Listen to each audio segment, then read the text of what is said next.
follow-up work. And this is, of course, joint work with India and Ilias.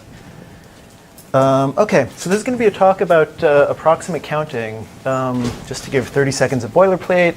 Of course, we'd like to do actual counting, not approximate counting, for all kinds of combinatorial problems, combinatorial structures. But typically, every interesting counting problem we'd like to consider is hard if we want to solve it exactly. So instead, we have to settle for approximate counting. The way I tend to think of work in this area is that you're either trying to count combinatorial structures of some sort, so maybe matchings in a bipartite graph, or colorings in a bounded degree graph, something like that. Or you might be trying to count satisfying assignments of Boolean functions. So you have your favorite class of Boolean functions. Somebody gives you a function from the class, say a specific polynomial-sized DNF formula or something, and you want to know roughly how many satisfying assignments are there for this DNF. Or someone gives you a linear threshold function over the Boolean cube, and you want to estimate to high accuracy the number of satisfying assignments to the linear threshold function. So that's the kind of problem I'll be talking about. I guess I should apologize again that you probably noticed this is neither learning nor testing nor Inapproximability, but I think it has a lot of the flavor of the kinds of things we look at in learning and testing, where we're going to be sort of trying to study the structure of these functions, and there may be insights in this work, who knows, which could be useful for learning or testing problems. So the kinds of functions I'll be talking about in this talk are fairly simple functions, in particular degree-2 polynomial threshold functions. So the more general definition, we're going to be thinking about functions over the Boolean hypercube. So think of f as mapping -1 bits to -1 outcomes. And a degree d PTF is just defined by a degree d polynomial, a multilinear polynomial, we can assume, since we're over the Boolean cube. And you just look at the polynomial, see if it gives you a positive or a negative value, and that's how you output a Boolean value, +1 or -1. And notice that since we're over the Boolean cube, we can, of course, assume that our polynomial is multilinear. In the special case, I guess, where the degree is 1, we have linear threshold functions, linear separators, and you can definitely assume that the polynomial is multilinear in that case. That was a joke, but OK. OK, so suppose you want to count satisfying assignments to a LTF or a PTF or something like that. Randomness, doing random sampling, is a very natural tool to have at your disposal. It's maybe the top tool you might sort of think of wanting to use. So for instance, consider first this problem of counting or approximately counting satisfying assignments to a linear threshold function.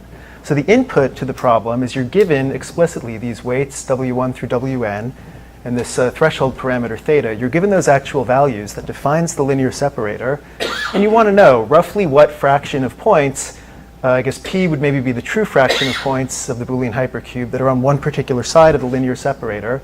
Right, you'd like to compute that value exactly. It's known to be sharply hard to compute that exactly.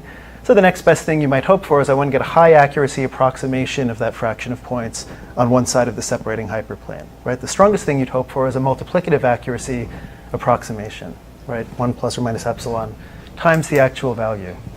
So this was an open question for a while. Alistair and Ben Morris came up with a sophisticated analysis of a random walk algorithm, which obviously uses randomness, and gave the first polynomial time approximation scheme, randomized polynomial time approximation scheme for this problem. Right? They ran in some polynomial time in n and 1 over epsilon, and came up with a value, right, with the accuracy that they wanted. Subsequently, this was a simpler algorithm. A somewhat faster algorithm was given by Martin Dyer.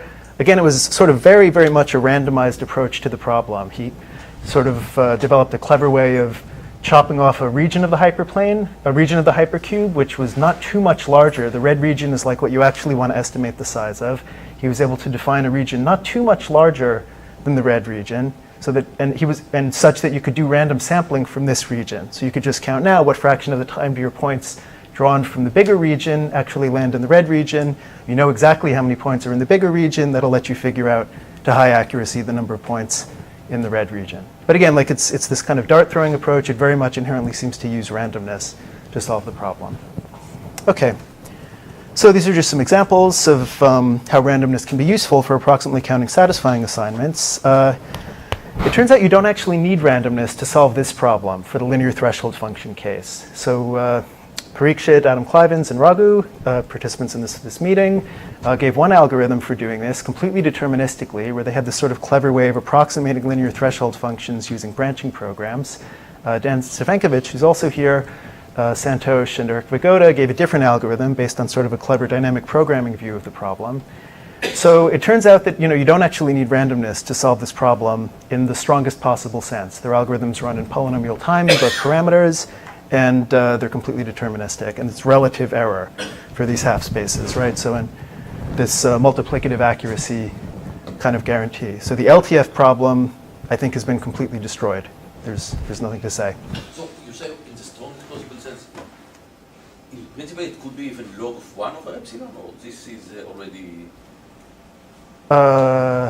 That's a good It question. can be log 1 over epsilon, because then you can make epsilon equal to 2 to the minus n, and you can do exact counting in polynomial time. Good point, yeah. But if it's somewhere between 1 over epsilon and log 1 over epsilon? I retract my statement that this problem has been solved in the absolute strongest possible sense. But If it's like even polylogarithmic or something, you can get sub-exponential time algorithm for knapsack. So it depends on whether you consider that. if it's 2 to the square root log 1, I'll retract my retraction. Yeah. I mean, it's a fully polynomial time deterministic algorithm. We're usually pretty happy when we get something like this. Okay, so that was LTFs. There's nothing new to say there. In this work, I'm going to be talking about the degree-2 analog of this problem. So the input function now is a quadratic polynomial, q of x, instead of a linear form. And what we want to do is, again, we want to come up with some high accuracy approximation to the number of points in the hypercube that are on one side of this degree-2 polynomial surface that satisfy the polynomial threshold function. So the first thing we should notice is that this is basically going to be an impossible problem if we want to do multiplicative approximation. We have no chance of solving the problem as well as these guys on the last slide solve the LTF problem, because if we could do multiplicative approximation, that would mean that in particular we could tell whether the fraction of points that satisfy the degree-2 PTF is 0 versus non-zero.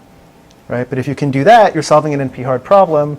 It's very easy, if I give you a graph, to write down a degree-2 polynomial which exactly captures the cut size of the graph, right? So if there's a cut of size at least k, then this polynomial is satisfied by the input x corresponding to the cut and vice versa. So we have no chance of doing multiplicative approximation, unless np equals rp, which we think is unlikely. So instead, what should we do? Well, if we want to keep thinking about this problem, we can lower our standards and say, okay, I'm not going to expect to get a multiplicative approximation of the true probability. I'll just try for an additive approximation, right? I'll try to come up with some value p hat, which is within an additive plus or minus epsilon of the true value. Okay? So the good news here is that if we don't care about using a randomized algorithm, this is a pretty easy problem, right? I can just draw random assignments, see the fraction of them that satisfy the degree-2 PTF, and obviously after 1 over epsilon squared many draws, I'll get an epsilon accurate estimate of the probability. Okay? Why you cannot get a multiplicative or something? Yeah, so if you could get a multiplicative accuracy approximation, say I could tell you a value which is between 1/2 of the true probability and 3/2 of the true probability, right? Then that algorithm, which gave me such a multiplicatively accurate answer, would in particular tell me if an input has 0 satisfying assignments versus a non-zero number of satisfying assignments. And there are easy reductions. Here's an explicit reduction showing that if you can do this, you can determine whether the number of cuts of size at least k is. So, yeah. And randomness isn't going to help you here, unless randomness helps you solve the max cut problem. This is true even if epsilon is, 3/4 or something. Sure. I guess a 1 minus epsilon approximation would be a little weird then, but yeah, even if epsilon is a billion or, yeah. Okay.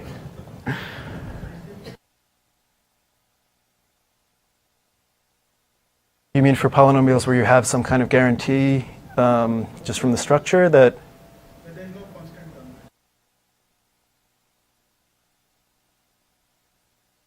term. Because then the reduction from max to Yeah, I haven't thought about that. My guess would be that you can probably make the problem hard in a range of ways like this, but that's a good question.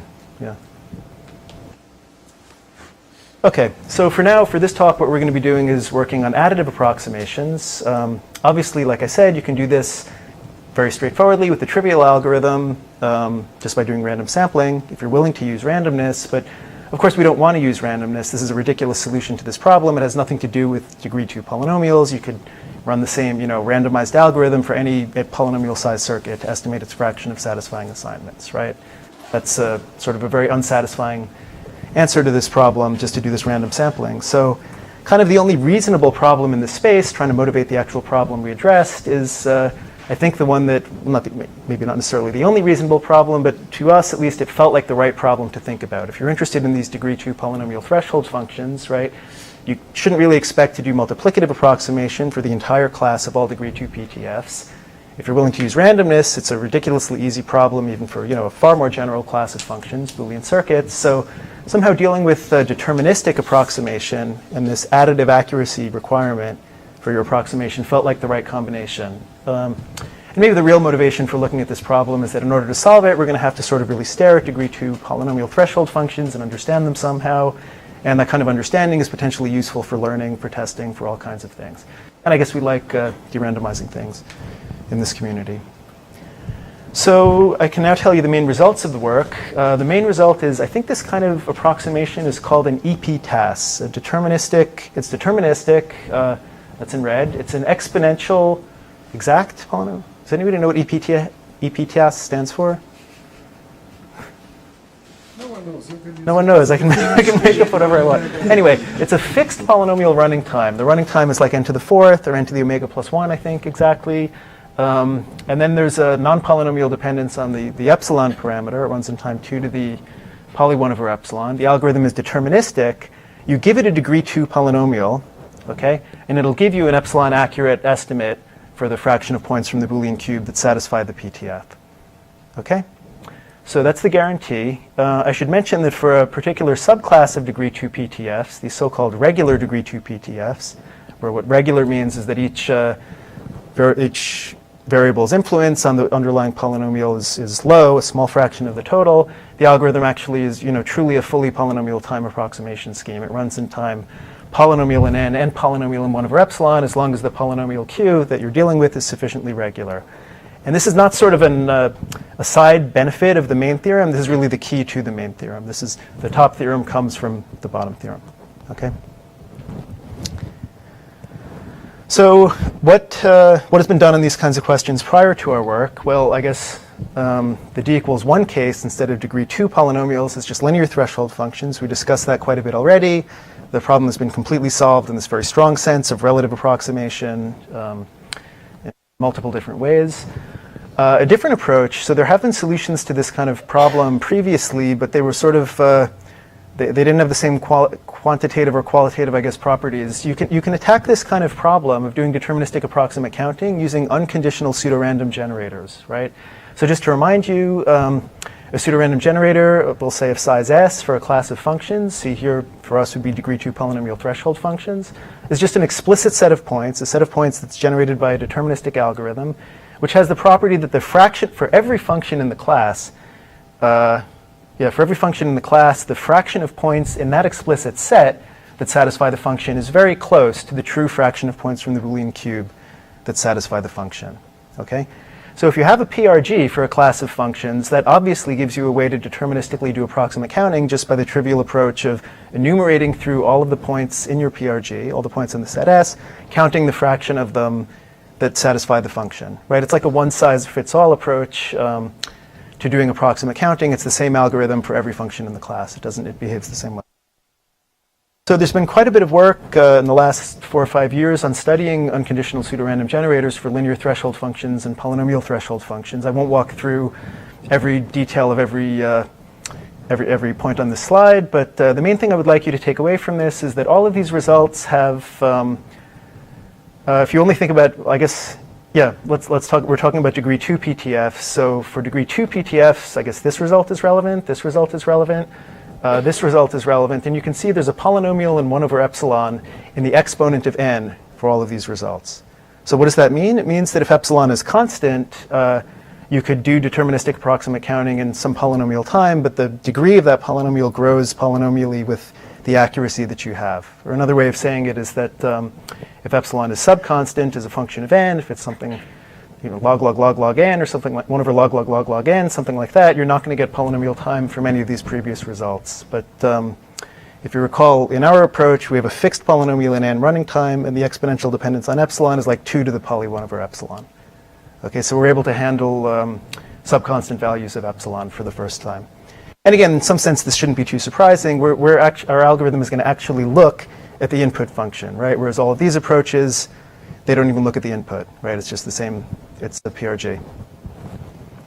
Okay, so in the rest of the time, what I hope to do is tell you a little bit about the proof of the main result. I'll touch briefly on this first issue of going from Gaussian inputs to Boolean inputs. So the main bulk of what we do is solving the problem for PTFs over the Gaussian distribution. And yeah, so most of what I'll do is really, this is probably the most important sort of thing that I'll tell you about. This is the key step of our proof in solving the Gaussian problem. But I'll first talk just briefly about going from the Gaussian to the Boolean case. Okay, so just up here in this box is a restatement of the main theorem. The main theorem is that we have this exponential in 1 over epsilon time algorithm for dealing with polynomial threshold functions degree 2 PTFs over the Boolean cube. Okay, and this key intermediate result, which is what gives us the main result for the Boolean cube, is an algorithm for counting satisfying assignments of degree 2 PTFs over the Gaussian distribution. So I've sort of highlighted the differences in red. The first difference is that the algorithm is polynomial time in 1 over epsilon for the Gaussian case, which is kind of a nice thing. And the second thing is that, again, we're solving this approximate counting problem where the input points now are drawn from the n-dimensional Gaussian instead of the Boolean cube. Okay? So I'll talk about how we get this result in a little bit, but first one slide on using this result. This is the only slide I'm going to say about how we go from the Gaussian case to the Boolean case, I think because essentially all of the guilty parties for the relevant work are here in this room. So the first step is thanks to the invariance principle of Elkanon, Ryan, and Krzysztof. We know that if you have an algorithm which solves this problem for the Gaussian case, this is probably a little misleading the way I've stated it. It's not that you get an algorithm which solves the problem for the Boolean case for regular polynomials. The algorithm which works for the Gaussian polynomials just works as is for regular Boolean polynomials, right? This is just a direct application of the invariance principle. So what do we know? We know that if we have a Gaussian algorithm, it'll also work to solve the problem for regular polynomials over the Boolean cube, okay? And we also have this regularity lemma. Different versions of it were proved by different people, but you basically get the same thing in both cases, which says that if you give me any polynomial threshold function, degree 2, degree d, it doesn't really matter, over the Boolean cube, we can efficiently deterministically decompose it into some number of polynomial threshold functions over the cube such that almost all of them are regular. Okay, so we get, this is where the exponential dependence on epsilon comes from in the work. Given the original polynomial, we can stare at it, sort of start to build a decision tree. The decision tree's size will be exponential in 1 over epsilon, and almost every leaf of the decision tree will have like a restricted PTF, which will be actually regular. We can have it be, as regular as we want for some polynomial factor, or it could be close to constant. But basically, if we have a regular PTF, that's going to be easy to do the counting since we have the algorithm. And if the PTF is close to constant, we can recognize this, and of course, it's trivial to do the counting if it's close to constant. Okay? So I'm not going to actually talk anymore about either of these steps. They're sort of becoming, I think, standard steps. Yeah. Yeah, so if you look at the regularity lemma, all you have to do is yeah, no, there's no randomization. You have to do things like compute the variance of a polynomial. So you just do things like sum the squares of the coefficients, compute the influences. It's easy. Yeah. Yeah, it's a good question, though. OK, so that's all I'm going to say about going from the Gaussian case to the Boolean case. I'll talk now a bit about kind of this key step of transforming the input polynomial. We're going to be thinking of the problems over the Gaussian domain. So we're starting with an arbitrary degree 2 polynomial, and we're going to see how we can transform it into a very nice form. This form is going to be a decoupled Hunta, and while it's not going to be sort of super crucial for this talk that we get a decoupled Hunta, for an India's talk after lunch, it's going to be very important that we get this Hunta structure out of the polynomial. Okay? So this theorem says what? It says if you give me a degree 2 polynomial Q, so an arbitrary degree 2 polynomial, we think of it as over Gaussian inputs, we can crunch on it for a little while, and polynomial time will be able to output a degree 2 polynomial which has this decoupled structure. When I say decoupled, notice that you never have like xi, xj occurring in any monomial. It's just pure xi, but you never have cross terms. You never have xi, xj in any monomial. So it's decoupled. It's also a Hunta. This polynomial we're going to output, q twiddle, depends on only poly 1 over epsilon many variables, where the original polynomial depended on n variables. But solving the counting problem for this decoupled Hunta problem tilde q is going to be just as good as solving the original problem. The key property of tilde q is that the fraction of satisfying assignments, right, that it has under a Gaussian distribution over its k constantly many variables basically exactly matches up to an epsilon factor the fraction of satisfying assignments under the n-dimensional Gaussian distribution. Okay? So it should be clear this is going to be a super useful thing for us, because if we can construct this Gaussian Hunta polynomial, then I can just deal with this, and there is no n anymore, right? There's no possibility of running in super poly n time, because there is no n, right? It just depends on 1 over epsilon to the 4th variables. So the high-level idea of how we do this, how we prove this theorem, is via sort of a critical index type analysis. It's similar to this earlier work, giving kind of a regularity lemma for linear threshold functions. With I think that sort of thinking of it as being very analogous to that earlier work is the best way to approach it. So I tried to set up in this slide and in a couple of subsequent slides this sort of analogy where the analogy stuff is in blue. So I hope this is not going to be too imprecise. I'm not going to tell you really what problem I'm trying to solve here, what the input is, what the output is, but I'm trying to get you into a mindset. So when you see blue, I'm trying to evoke the mindset of this slide. So what's the mindset of this slide? Well, let's think about a much, much simpler kind of setting. Suppose I'm dealing with just some half space over the Boolean cube. Okay, so it's just defined by a bunch of weights. Say they're positive weights, and they're sorted from the largest weight to the smallest weight, W1 through Wn, and they're all greater than 0. And I want to somehow analyze this half space, or say that this half space is nice in some sense. Well, what's a natural way to do this? I'll just start looking at the coordinates one by one and try to get some kind of win-win situation out. So one possibility is that when I look at the half space, I look at the coordinates, it's a regular half space, right? In the sense that all of the coordinates, the first coordinate, the largest one, is already very small compared to the overall scale of the coordinates, right? If this happens, then intuitively we're in a situation that we're very happy about, because if I think about taking w dot x for a random input x, we know by the central limit theorem, the Barry-SAN theorem, that w dot x is going to be distributed like a Gaussian. Right? And that has to be a good situation for us. Somehow Gaussians are easy to handle. On the other hand, if w is not regular, that means that if this first coordinate is quite large in magnitude compared with the overall scale, then what should I do? Well, I should take this w1, this large weight, and sort of put it off on the side. I'll worry about dealing with it later somehow. And I think about just this resulting linear form over n minus 1 variables.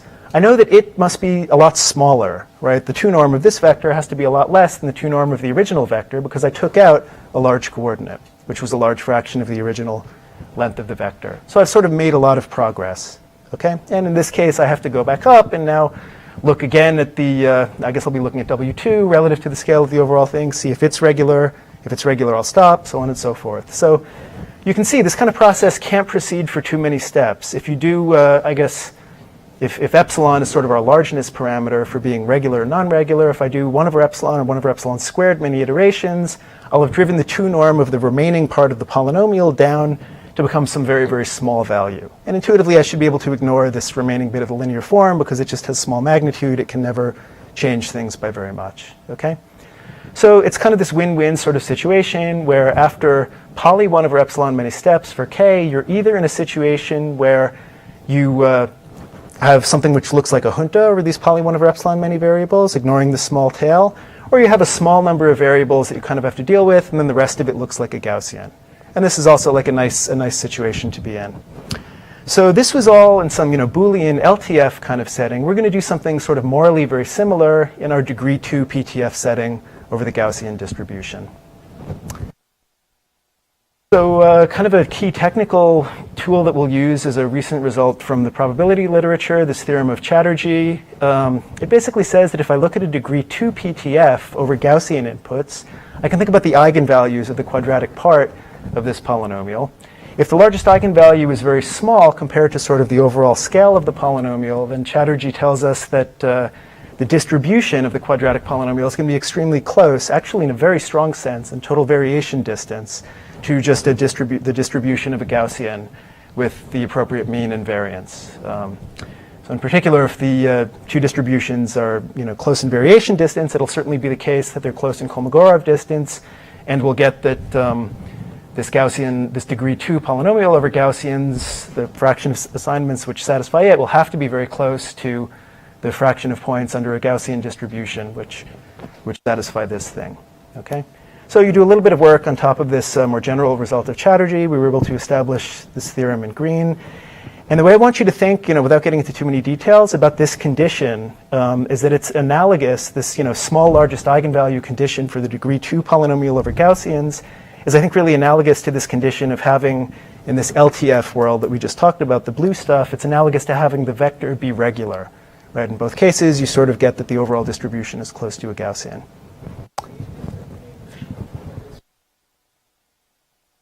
You probably could just use Berry-SAN here, yeah. Yeah, I think you could. But okay, so how's our algorithm going to work? Well, our algorithm is going to do kind of a stage-wise decomposition, basically exactly along the lines of what we sketched in the linear threshold function case, the blue stuff, a couple of slides ago. So one possibility is that you're actually in the regular case in the beginning.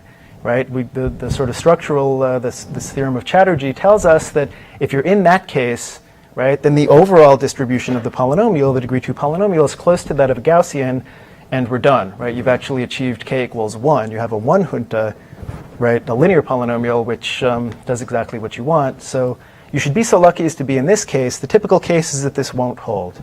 Right? The typical case is that the largest eigenvalue actually has not such a tiny magnitude, and that corresponds to like having the largest weight, be not so small in the linear threshold function kind of setting.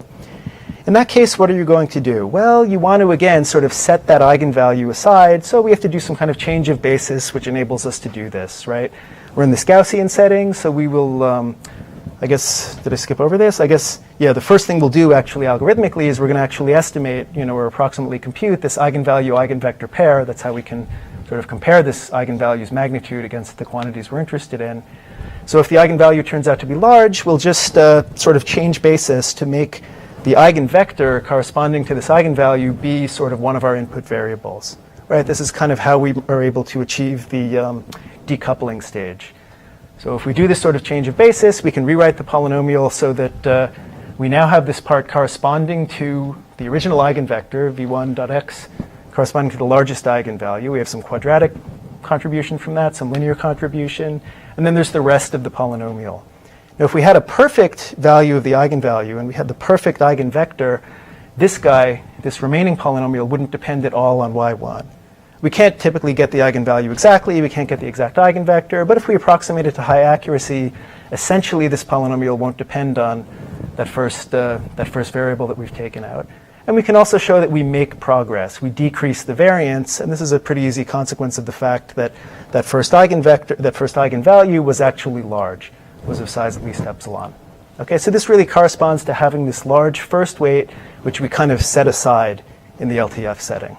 Okay, and then we're just going to repeat the process on the next polynomial. That's analogous to sort of worrying now about W2 through Wn in the LTF setting.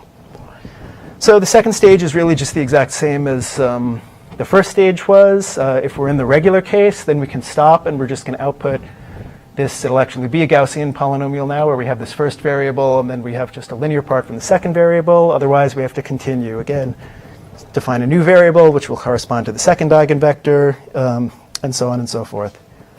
So the same kind of argument that we had in the simple LTF case tells us that after not too many stages, just some poly 1 over epsilon many stages, either we'll have exited the loop, which means it will actually have this decoupled Hunta polynomial, or we'll be in a situation where the variance of the remaining polynomial is extremely small. You should think of this epsilon probably as epsilon to the 100th or something like that. Right? And then we can just ignore it. It's easy to show and deal with the part that we have over here, which is just this decoupled Hunta. Okay? So that's a sketch of this theorem, which is kind of small down here, that we can transform the original degree-2 PTF over n variables into a poly 1 over epsilon variable decoupled Hunta. This much, much simpler guy to deal with. And then I guess the last step is just to argue that we can in fact count satisfying assignments for this decoupled Hunta efficiently. So, I mean, without doing anything, it's obvious that you can do this in time that's independent of n. Again, there is no n at this point. They're just poly 1 over epsilon many variables. Since it's a decoupled Hunta, right, there isn't really even any interaction between xi and xj in this polynomial, and it turns out you can actually do this counting in polynomial time. I think there are multiple ways to do this final stage algorithmically of the counting. One way you can do it is to just discretize everything. Discretize the Gaussians, these 1 over epsilon to the 4th many Gaussians, discretize the weights of the variables, and then you can do exact counting for sort of the discretized scenario using dynamic programming.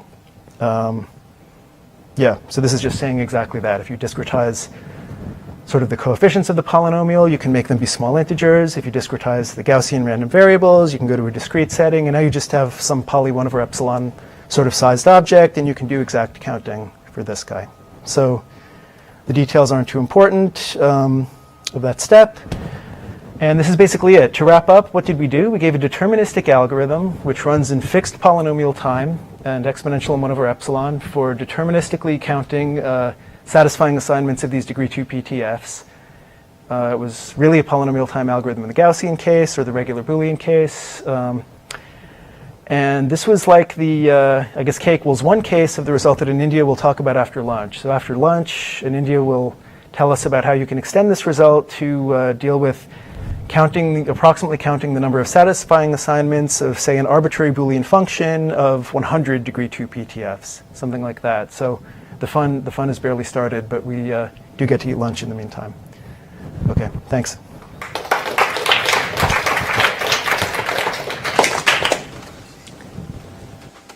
So Chatterjee's result, that's special to the two-dimensional or degree 2 case. Yeah, we applied it in the degree 2 case. The result is more general. What? The result is more general. All we're doing here is the degree 2 case of it, but it's formulated originally quite a bit more generally. Yeah, yeah. So the result is also true for degree 3 polynomials. So for degree, I think we feel like we can handle degree 3. Chatterjee's result? Or do degree 3 polynomials of Gaussians behave like Gaussians if you have some regularity? Yeah, we think so. Yeah, but it's not. It's kind of like It's a result of Chatterjee. No. A result of Chatterjee applies to like nice functions of Gaussians, and we think we can from there or from something else we can prove that degree 3 or degree D polynomials of Gaussians behave like Gaussians if certain conditions hold, but we are not yet sure of the theorem. So. I have this. So for linear threshold function, so if I remember correctly, it only works for if the coefficients are positive. Is that correct? Do you mean the? Peters. No, I don't think that's correct. Adam would be an expert on this, but I mean, for linear threshold functions, I think the first step that people will often say is without loss of generality, you can just reorient the cube so that all the coefficients are positive. It doesn't make a difference. It's just a matter of renaming variables in the Boolean cube. You say that, okay, I'm going to call xi minus xi, but the result is fully general, right? Yeah. Yeah. Okay. Thanks.